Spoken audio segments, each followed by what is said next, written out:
Hi everyone, I'm your host, Laird. It's good to be back to welcome you to the first in Atlanta Music Critics Behind the Scenes in an American Symphony Orchestra series. Today, AMC's creator, William, will be talking with the General Director of Symphony San Jose, Robert Massey. For some background information, I have asked my colleague Amanda to join me. She will be describing the demographics of San Jose, the symphonist's finances, and Mr. Massey's background. Take it away, Amanda. Hi, Laird. I'm happy to be here with you today. I'll begin by talking about San Jose, which is the largest city in Northern California by both population and area, with a 2020 population of just over 1 million. It's the third most populous city in California, after Los Angeles and San Diego, and the 10th most populous in the United States. San Jose is one of the wealthiest major cities in the world, with the third highest GDP per capita, after Zurich and Oslo. It is home to one of the world's largest overseas Vietnamese populations, a Hispanic community that makes up over 40% of the city's residents, and historic ethnic enclaves like Japantown and Little Portugal.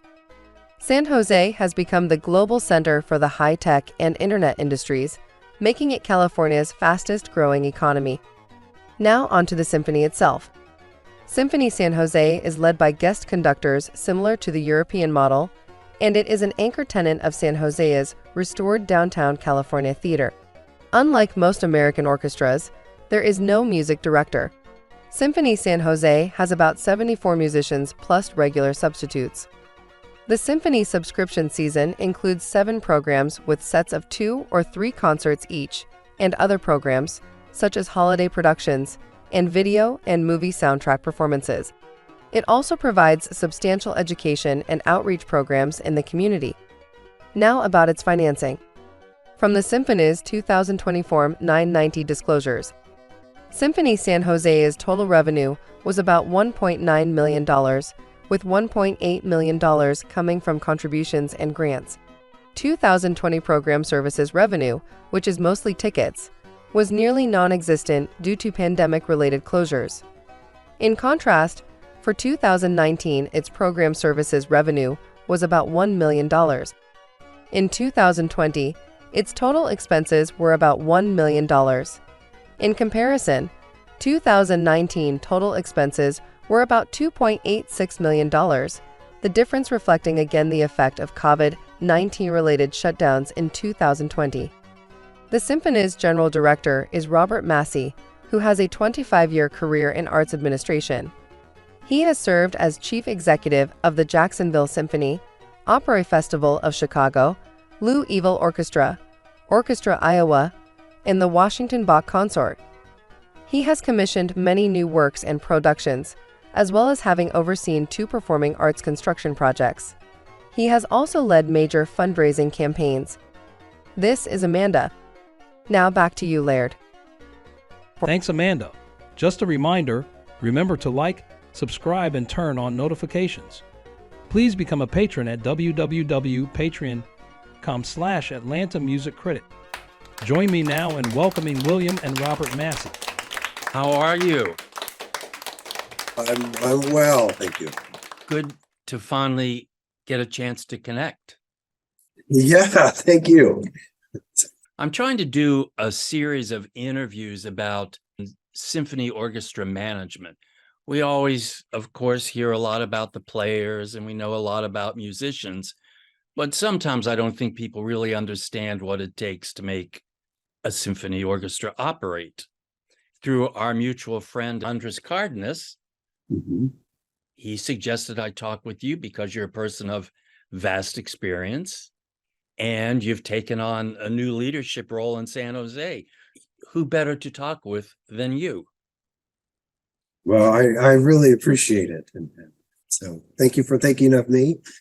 How long have you been in San Jose? I've been in San Jose since last June. You're unusual in your position because you're called... I'm general director here, which functions as both an executive and an artistic director for the organization. What is it in your background that makes it comfortable for you to be doing management of the artistic side? Well, I started life as a trumpet player. That's how I entered this profession.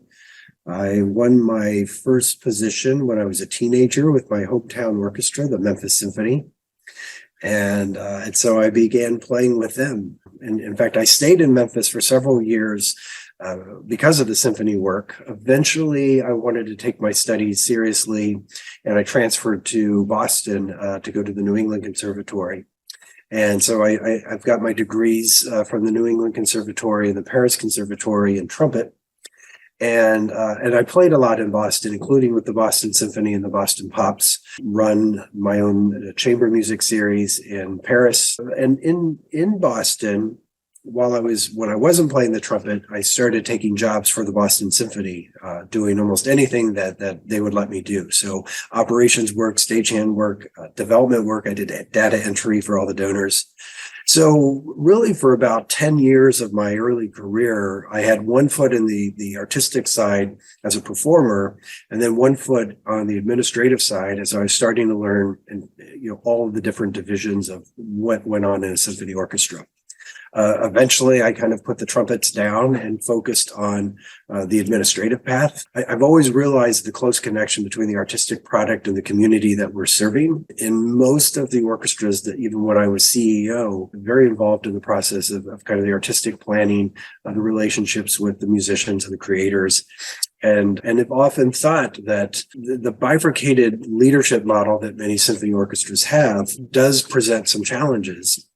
And when the Symphony San Jose position came up, being one of the few orchestras that have kind of a single person responsible for both, it just seemed like a perfect fit. And I've really enjoyed it. Are you aware of other orchestras that have a similar kind of consolidated position?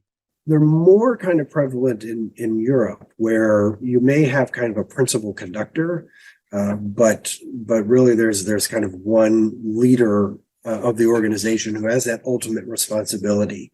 I think there may be a couple other orchestras, in the States that operate that way. Was it a design that was in San Jose before you joined them, or was this something new upon your arrival? It existed prior to my arrival. When Symphony San Jose was founded 21 years ago by my predecessor, Andrew Bales, it was set up, to have a general director without a permanent music director. I think in the very beginning, it was out of necessity. There weren't the funds to hire a full-time music director. And so instead, they just were able to utilize, guest conductors for each program. And then over the years, they realized that the level of guest conductors that they can get was a lot higher than the level of permanent music director that they believed that they would be able to hire. It's really easy. Well, I won't say it's really easy, but our model is being able to go, after Joanne Valletta, Carlos View, Tatsuya Shimono, and get 1 week of their schedule in a season. And we've been able to do that. Whereas trying to say, would you be here 5-6 weeks of the year would probably be very difficult for the level of conductors that we have. So it started out of necessity, and then we really saw a benefit of being able to bring in this level of guest conductor. The other thing that I really think is positive is just the ownership engagement that it kind of puts on our orchestra musicians, because they are the constant, they are the creators. And so the brand doesn't become about just one singular person on the podium, but really about the 78 music makers that come together every week and perform. And I think that our musicians take a little bit more ownership of the artistic process because of that. And I found that to be a really good kind of side benefit from it. Do you expect that you will become or are the face of the San Jose Symphony? I think that at least in this community, I am seen as kind of that constant face. I'm the one who, people see on the sidewalk. I stand on the stage before concerts and speak. I'm at the Rotary Club. So in a sense, yes. We have a team of incredible people in the office. We have a great engaged board. We've got our musicians. And then, I think the model is geared towards, I am that person that's kind of, out there connecting all the pieces together. What functions report to you? This is a byproduct of when we were founded 20 years ago, after the fall of the old San Jose Symphony. When they collapsed, this organization, rose. And in kind of a very typical Silicon Valley entrepreneurial spirit, it was a very lean model. My peers in the industry have staffs anywhere from 12 individuals to 18 individuals on a full-time basis. We have 6 full-time employees at the Symphony. We try to get as much of the capital onto stage and to the music makers as possible. The entire team, officially kind of reports to me. So, there's a development, director, a marketing director, an operations director, a finance manager. We have somebody in patron services. And then we have a number of kind of support staffs in the part-time roles. So like music librarian, education, graphic design. But it's a very flat model. We're all on one team. It's not a lot of hierarchy. And we all sit around the table, once a week and tackle problems together. With regard to personnel issues, are you the point person on that? I am. Yes. So, as kind of the CEO, I deal with all kind of human resource issues, from hiring and onboarding and just kind of the legal and governance of state and federal regulations that we do for compliance. I oversee that. We have an employment attorney who helps so that we make sure that we're completely compliant. We have a very transparent system so that there are members of the board who are also involved, so that it's not, a singular, I'm the stop point of all things kind of personnel.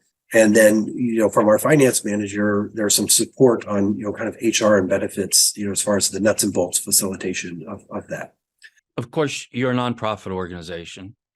And actually, I think a lot of people don't understand what nonprofit means. For me, if it's an organization that's supporting or trying to achieve a community good, sometimes the delivery of the product for the community good costs more than what you can pull in by what you can sell your product for.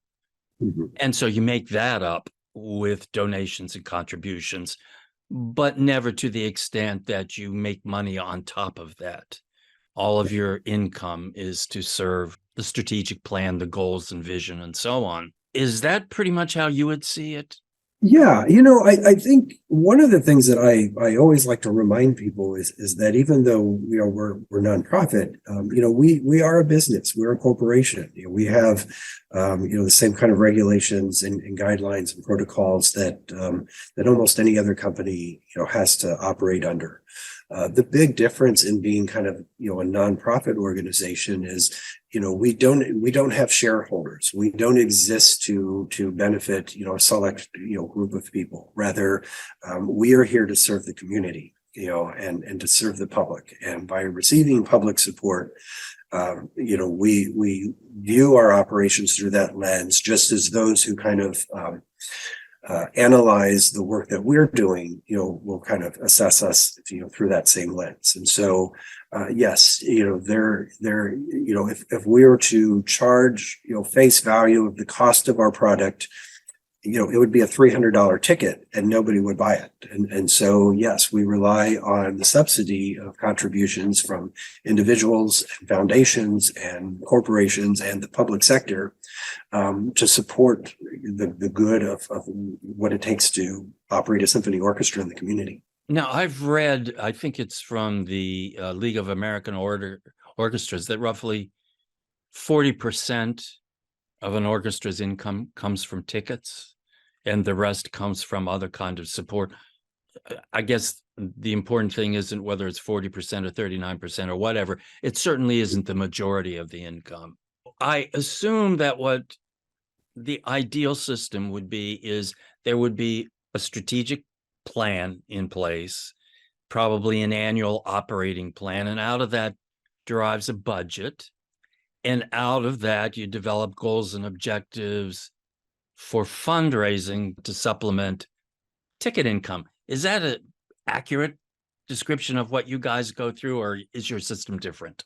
It's roughly along that goal, I've been with a lot of orchestras, and consulted with even more orchestras than I've been employed with.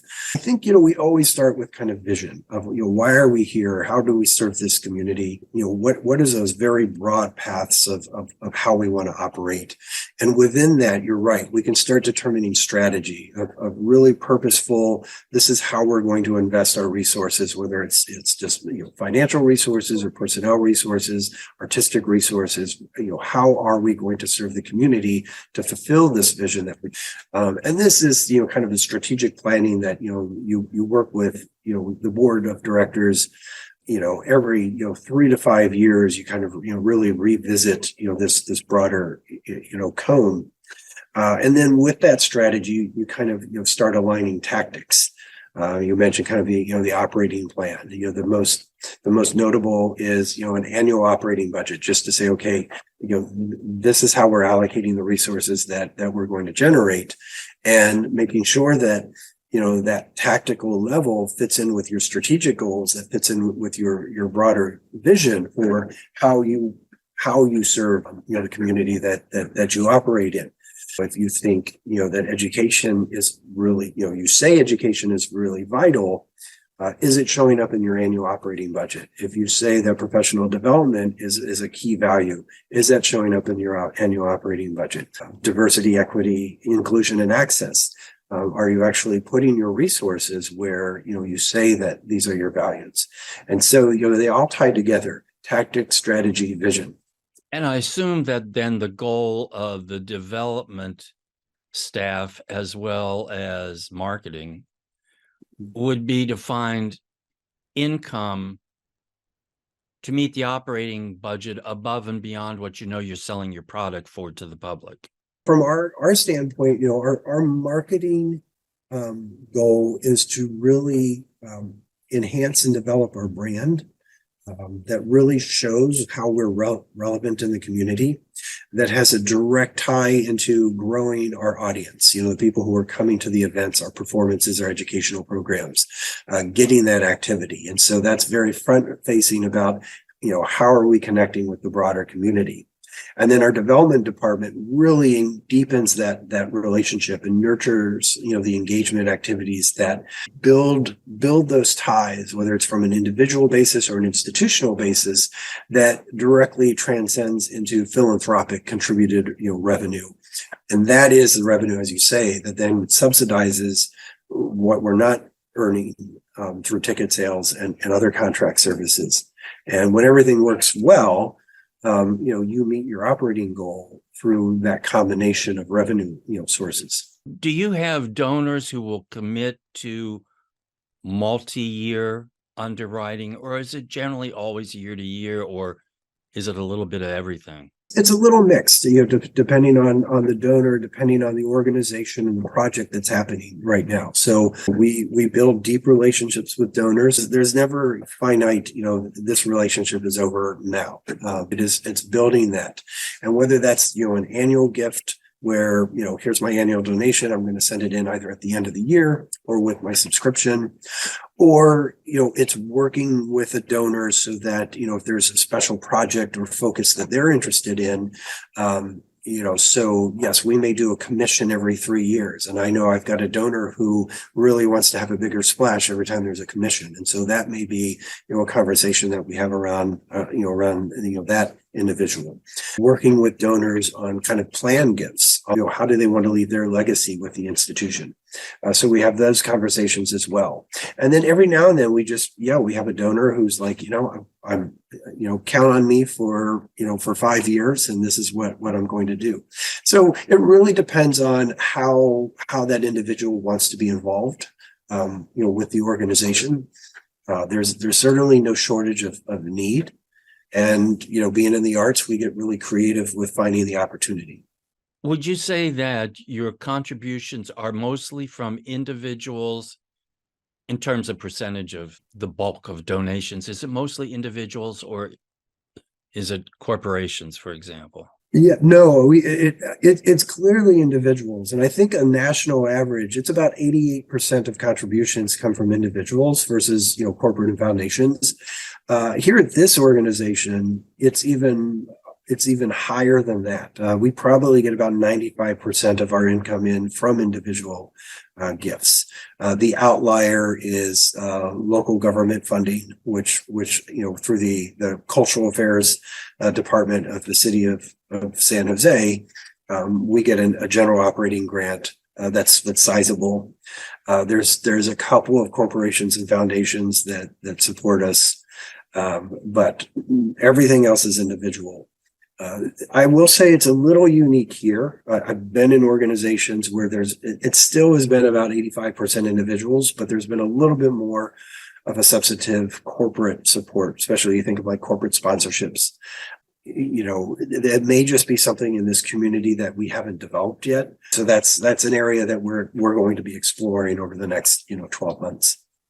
What I've read, and this is purely my comment, not yours, that tech industries, which of course are a lot of the industries in your area, don't have a history of great financial support for the arts.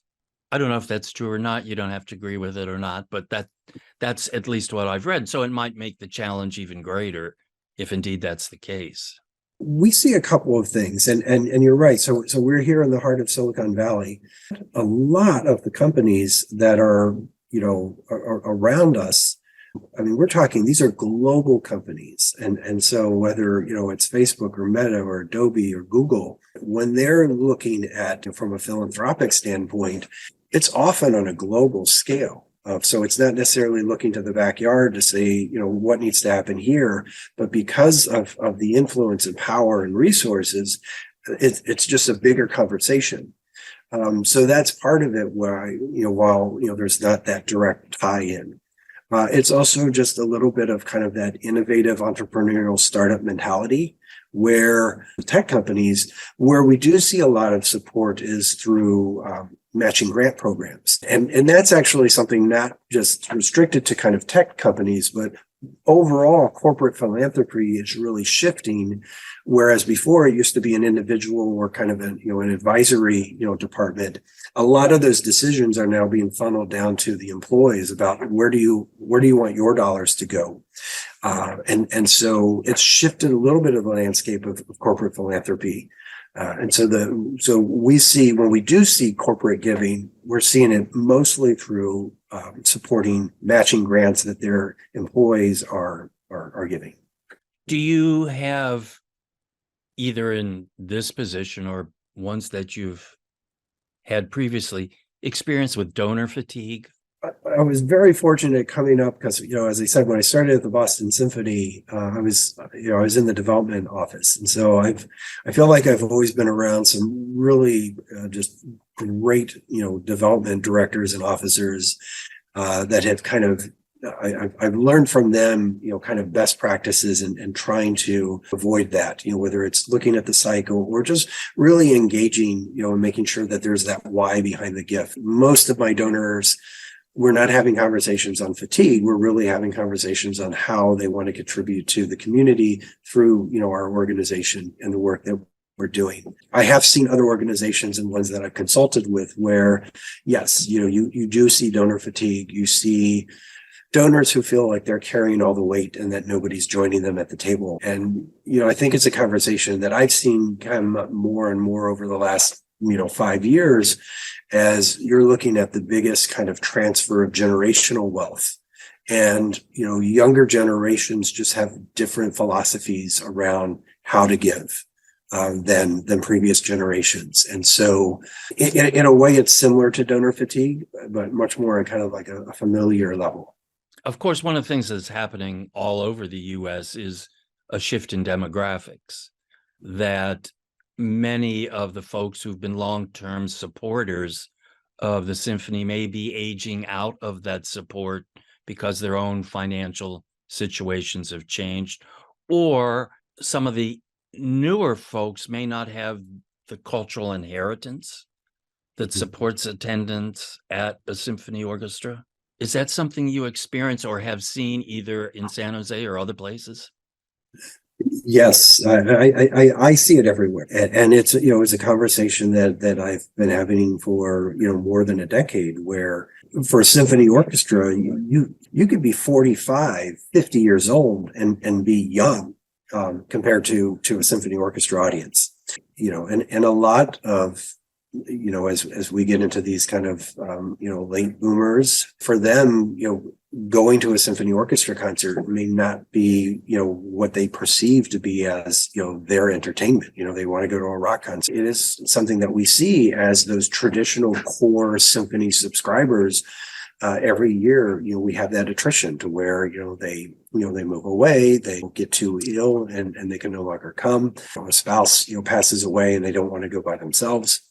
And so how do we kind of build that new audience? And it's obviously, we look at new audiences from all over, casting a wide net to say, okay, yes, it's geographic, expansion. It is, broadening the demographics, and age. And it is really something that drives shifting, what we play, how we perform, how we talk about ourselves, what that brand is.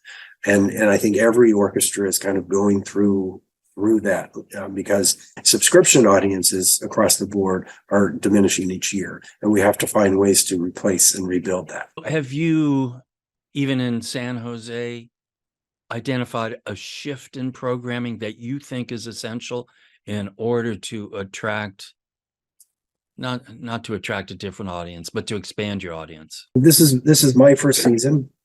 And so for the last 6 months, I've really been kind of observing, kind of audience behavior, community, comments, who are the people who aren't coming to the orchestra, and what am I hearing on the street, from them about why they don't attend the symphony? Audiences who are currently going, what they like, what they don't like as much. How do we build that? And so, I've had about a half year to kind of observe. We just unveiled our new season. And so, we're slowly expanding and broadening, our offerings from whether it is performances that we're doing in the hall, to include performances where we're going out of the hall. Sometimes the greatest barrier to, access to, the symphony orchestra is your existing, your venue. In some cases, your existing audience. And so how can we look at moving and exploring, different kind of geographic locations that can increase, access to the symphony. We look at programming.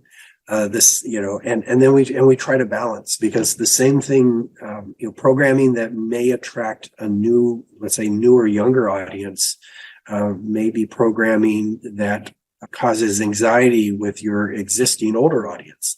And how do you blend that? You want new people in, but we can't drive away the people who've been supporting us for 21 years either. So it's balance and it's blend. My approach is really through storytelling, and each of my programs, there's a theme and there's a story that connects everything that's happening. And, that story could include, a Beethoven symphony or a Brahms symphony. It could include something that, was written in the past, 5 years. But letting all audiences know why it's there, how it's connected, and how they're going to kind of connect with it. We get a lot of kind of emotions ranging from excitement to curiosity. And we do find that, the more expansive that our programming can be, we at least get more interest. And so, we will see. So one of the things that we're doing here is for next season, every single piece on the season will be the first time that we've ever performed it. So it's not to say it's just an obscure new work. Again, the orchestra is only 21 years old, which is relatively young for an orchestra, but it will be a piece that will be performed by our musicians on our stage for our audience for the first time. And so, we're getting a lot of people who are excited and curious. And so that's kind of a first step. The other thing that we really need to do, and this is again kind of across the industry, is really look at kind of our creative collaborations and how we can partner with other artists, with other organizations, and again, kind of really expand just the notion of what the art form can be. And that I think, also draws a lot of success in just kind of opening up the symphony to new audiences. When I've talked with other people at other symphonies, one of the things that they've found is that when they do, for example, movies with a symphony playing live or with some other kind of crossover things, the crossover actually doesn't work to the symphony hall. That it will fill seats for itself, but it doesn't do much to fill seats, for example, in the classical series. Right. That's your experience? Yes. Yeah, for the most part. We saw it, it probably started, decades and decades ago as all the symphonies were adding pop series. And it's like, oh, come hear the music of Broadway. And then you want to come to next week and come back when we're doing the music of Beethoven. And, you may get a 10, 15, 25%, crossover of people who will kind of try it and explore it. But the notion that just because you come to a Pops concert or a movie, you're going to come to a Mahler concert, we now know that doesn't really work. But I think that's okay. And I think that's why you see symphonies. It's not like we're going to do a movie so that you then come to Mahler. We know that if we do a movie, we're going to have 3,500 people who are interested in that product come. And if we do 3 movies, 4 movies, 5 movies a year, we now have 3,500 people who are going to come 3, 4, 5 times a year. And same thing with Pops. You may not like Beethoven and Brahms, but you may like Broadway. You may like, more jazz or American songbook artists. And that's great. When we do that, we have now expanded our audience by diversifying our product line. And it's like, just because you drink Coca-Cola doesn't mean you drink Diet Coke or drink Sprite or drink Dasani. You have different product lines to serve different audiences. And I think that's perfectly fine as long as we really understand that and take that into consideration in how we serve the community through our programming. I think it's a very viable path that orchestras can operate with. I liked how you put that as a kind of different product lines, because I think it is a mistake to think that you use the pop side of things, however you constitute that, to bail out the classical side, but rather they're different product lines that each of them deserve their own focus. Right. And absolutely. And in fact, for at least most of the orchestras that I've worked with, you do have the occasional Pops or movie performance that has exceptional sales, and you can take some revenue and put it into the bank. But the cost of our musicians is the same whether we're doing a movie or Mahler. The cost of the hall, in fact, in our case, the cost of the hall is more and greater than for movies than with our classics, and all of the audio, sound, technical elements that go into Pops and movies, they tend to cost a lot more than the classic performances. And so, in the end, you're likely still subsidizing that with patron support, which goes back to kind of the vision of why are you here? I mean, are you fine, looking across the table from a donor and saying, I'm going to use your gift so that we can do Harry Potter? And all of my experiences, when that donor knows that there's going to be 3,500 people, a lot of people who are experiencing the symphony for the first time, they're perfectly fine with that. But I've seen some organizations that actually park the symphony corner or not even in the building, and they'll take their resources and present other artists, whether it's an artist in recital or a Pops band that they think is just going to come in and make money. And if it doesn't make money, now you have to have that conversation with the donor who gave to the symphony to say, okay, this is how we used your gift. And so I've never been a huge fan of kind of the non-symphonic presentation side that some organizations do, simply because, I'm looking at that kind of, the resource of how it got there and what was the purpose behind it. But I know that there are different philosophies out there on that one. Is there anything else that you want to throw in before we say goodbye? I really appreciate the conversation. I appreciate, your kind of focus. You're right. The symphony orchestra is, it's a fascinating industry, and I discovered it really early on. I mean, I was a teenager who, I would drive myself, to youth orchestra rehearsals, and the only time I've ever been pulled over by police was, knock on wood, is because I was blaring, Wagner, too loud, and got a warning to kind of turn down my speaker for that. Always just been just so passionately in love with the art form, and have really worked to share it with as many people as I can. It's a brutal industry. I wish more people knew what went on behind the scenes. I think it should be a required class in every music school and conservatory Totally to agree. really get it. What does the board do? What does the administration do? And so, we all do it out of love. The good news is this can be lesson one for a lot of people. And it's a great interview. I really, really appreciate it. I appreciate that you were willing to stick with it for so long because of your very, very busy schedule. But it's been great. Hey, take care. All right. Bye-bye. Thank you. Let's hear it for William and Robert. Were you as amazed by the conversation as I was? Their exchange is a true game changer. As we prepared for this series, William and I had a vision of what we wanted to uncover. But it was Robert who truly exceeded our expectations, providing candid and straightforward answers to all of William's questions. He left us spellbound, sharing his journey of leading an American symphony orchestra and providing invaluable insights into the challenges and triumphs of this world. Thanks to all of you for watching. If you want more information about Symphony San Jose, go here.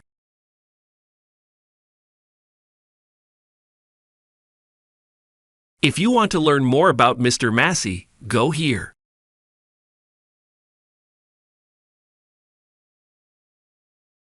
Remember to like, subscribe, and turn on notifications.